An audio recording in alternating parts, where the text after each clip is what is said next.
কোনোভাবেই সূর্যকে সুস্থ করে তুলতে পারছে না দীপা। দিন দিন সূর্যের প্রতি টেনশন আর দুশ্চিন্তা বাড়ছে সবার। কিভাবে সূর্যকে সুস্থ করে তোলা যায় তা ঠিক বুঝতেই পারছে না দীপা।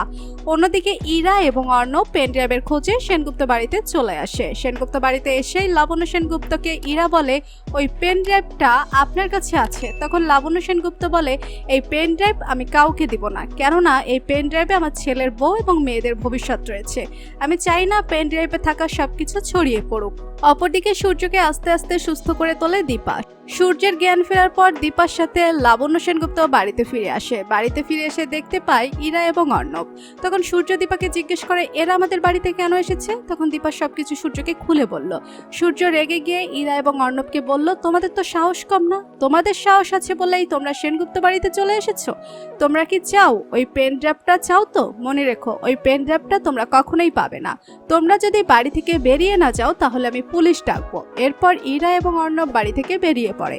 অন্যদিকে সোনারূপাকে চিনতে পারছে না সূর্য, তাই সোনারূপা বাবার উপর অভিমান করে মায়ের কাছে গিয়ে কান্না করছে। রূপা বলে, মা, বাবা কি তাহলে আমাদেরকে আর চিনতে পারবে না? আমাদের কথা কি বাবা একেবারেই ভুলে গেছে? তখন দীপা বলে, রূপা শুনো, তোমাদের বাবা আবার তোমাদেরকে স্কুলে নিয়ে যাবে। তোমাদের বাবা তো এখনো সুস্থ হয়ে ওঠেনি, পুরোপুরি সুস্থ হলে তোমাদেরকে নিয়ে ঘুরতে যাবে।